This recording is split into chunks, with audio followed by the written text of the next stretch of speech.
പണ്ട് സ്കൂളിൽ പഠിക്കുന്ന സമയത്ത് ടീച്ചർ ഒരു പവിഴപ്പുറ്റിൻ്റെ ഒരു പീസ് കൊടുത്തിട്ട് കാണിച്ചു തന്നിട്ട് പറഞ്ഞു, ഇതാണ് പവിഴപ്പുറ്റ്, ഈ സാധനം ലക്ഷദ്വീപിൽ മാത്രമാണ് കാണാൻ പറ്റുന്നത് എന്ന് പറഞ്ഞിട്ട് ലക്ഷദ്വീപിനെ കുറിച്ചിട്ട് ഞങ്ങൾക്ക് പറഞ്ഞു തന്നു.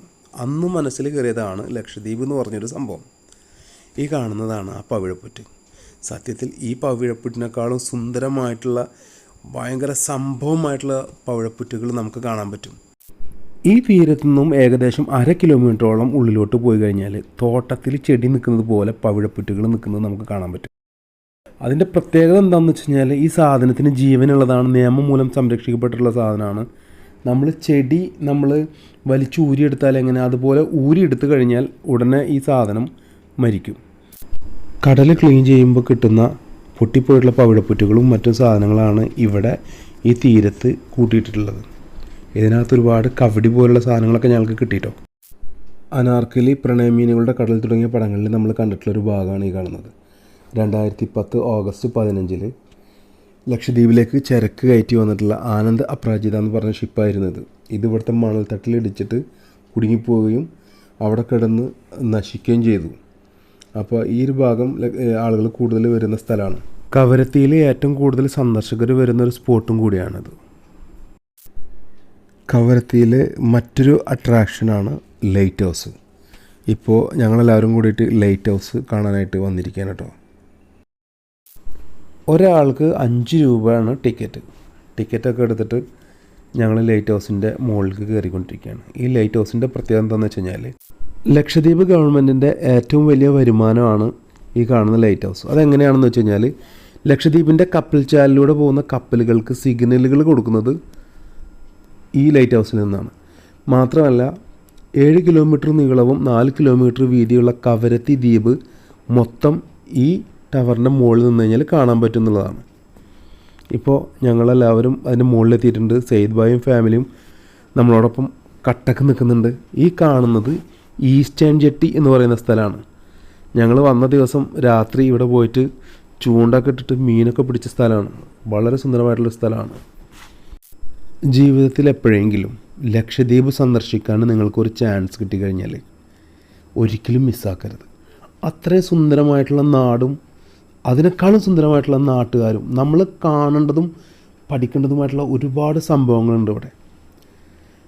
ലക്ഷദ്വീപിലേക്ക് വരാൻ ആഗ്രഹിക്കുന്ന ആരെങ്കിലും ഈ വീഡിയോ കാണുന്നുണ്ടെങ്കിൽ ഞാൻ ഈ വീഡിയോയിൽ എൻ്റെ ഒരു ഫ്രണ്ടിൻ്റെ നമ്പർ വെക്കാം.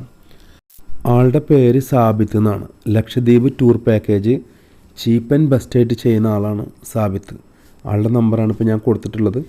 ആവശ്യമുള്ള ആൾക്കാർക്ക് ആളുമായിട്ട് ബന്ധപ്പെടാവുന്നതാണ്.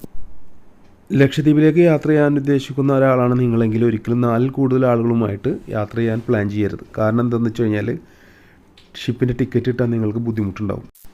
13 പേരടങ്ങിയിട്ടുള്ളൊരു ടീമായിട്ട് പോകാൻ ഞങ്ങൾ ഉദ്ദേശിച്ചത് കൊണ്ട് തന്നെ ഏകദേശം 5 മാസത്തോളം കാത്തിരുന്നിട്ടാണ് ഞങ്ങൾക്ക് ഷിപ്പിൻ്റെ ടിക്കറ്റ് കിട്ടിയത്. ഞങ്ങളിപ്പോൾ ഉള്ളത് ലക്ഷദ്വീപ് അഡ്മിനിസ്ട്രേഷൻ്റെ ഹെലികോപ്റ്റർ യാർഡിനകത്താണ്. അനാർക്കലി സിനിമയിൽ ഉപയോഗിച്ചിട്ടുള്ള ഹെലികോപ്റ്ററാണ് ഇപ്പോൾ നമ്മൾ കണ്ടുകൊണ്ടിരിക്കുന്നത്.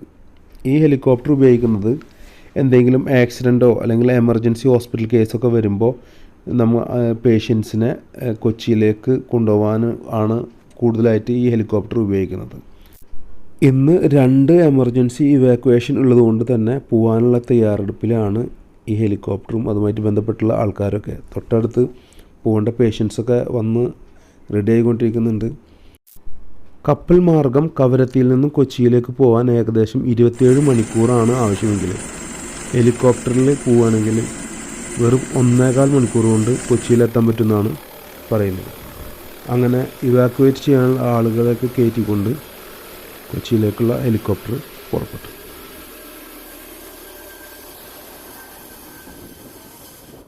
കഴിഞ്ഞ വീഡിയോയിൽ മാസ് എന്ന് പറയുന്നൊരു മീൻ വിഭവത്തിനെ കുറിച്ചിട്ട് ഞാൻ പറഞ്ഞു തന്നിട്ടുണ്ടായിരുന്നു. ഇതാണ് മാസ് എന്ന് പറയുന്ന സാധനം. ഇത് വിൽക്കുന്ന ഒരാളുടെ വീട്ടിലാണ് ഇപ്പോൾ ഞങ്ങൾ വന്ന് നിൽക്കുന്നത്. നിങ്ങൾ ലക്ഷദ്വീപിൽ വന്നിട്ടുണ്ടെങ്കിൽ മാസ് മേടിക്കാൻ മറക്കരുത് കേട്ടോ. സൂപ്പറാണ്. ഈ മാസിന് വരുന്നത് 1 കിലോയ്ക്ക് 400 രൂപയാണ്. അങ്ങനെ ഞങ്ങൾക്ക് ആവശ്യമുള്ള മാസും മേടിച്ചിട്ട് ഞങ്ങൾ നേരെ പോയത് മാസ് ഉണ്ടാക്കുന്ന ഷെഡിലേക്കാണ്. അവിടെ ചെന്ന് നോക്കുമ്പോൾ ഒരു 5-6 വലിയ ചെമ്പുകൾ ഇങ്ങനെ നിരത്തി വെച്ചിട്ടുണ്ട്. ഈ ചെമ്പുകൾ എന്തിനാണ് ഉപയോഗിക്കണമെന്ന് അറിയാമോ? ഈ പിടിച്ചു കൊണ്ടുവരുന്ന മീനുകൾ നേരെ ഈ ചെമ്പിനകത്ത് കടൽ വെള്ളത്തിലിട്ടിട്ട് പുഴുങ്ങിയെടുക്കും. ഈ പുഴുങ്ങിയെടുക്കുന്ന ഈ മീൻ അതിന് ശേഷം നമ്മളെ നാട്ടിൽ കൊപ്രക്കൂടെന്നൊക്കെ പറയില്ലേ, അതുപോലത്തെ കൂടുണ്ടാക്കി വെച്ചിട്ടുണ്ട്. ഈ കൂട്ടിനകത്ത് വെച്ചിട്ട് ചൂടാക്കും, ഇവർ കത്തിച്ച് ചൂടാക്കും. അത് ചൂടാക്കിയെടുത്തതിന് ശേഷം തൊട്ടപ്പുറത്ത് തന്നെ വേറൊരു ഷെഡും കൂടി ഉണ്ടാക്കിയിട്ടുണ്ട്. അതായത് ഒരു നെറ്റൊക്കെ അടിച്ചിട്ട് ആ നെറ്റടിച്ചതിൻ്റെ മുകളിൽ ഈ മീനൊക്കെ പരത്തി വെച്ചതിന് ശേഷം ടാർപ്പായ ഒക്കെ ഇട്ടിട്ട് തണലത്ത് ഉണക്കിയെടുക്കുന്ന ഒരു സംഗതിയാണ് ഈ മാസ് എന്ന് പറയുന്ന സംഗതി. ഈ മാസ് ഉപയോഗിച്ചിട്ട് രുചികരമായിട്ടുള്ള ഭക്ഷണങ്ങൾ എങ്ങനെ ഉണ്ടാക്കാം എന്നുള്ളതിനെക്കുറിച്ചുള്ള വീഡിയോസ് യൂട്യൂബിൽ ധാരാളം അവൈലബിൾ ആണ്. ഞങ്ങളിപ്പോൾ ഉള്ളത് കവരത്തിയിലെ ശ്രീ മഹാദേവ ക്ഷേത്രത്തിനകത്താണ്. ഇവിടുത്തെ ഒരു പ്രത്യേകത എന്താണെന്ന് വെച്ച് കഴിഞ്ഞാൽ, ഈ കവരത്തി ദ്വീപിനകത്തുള്ള ഒരേ ഒരു അമ്പലം ഇത് മാത്രമാണ്.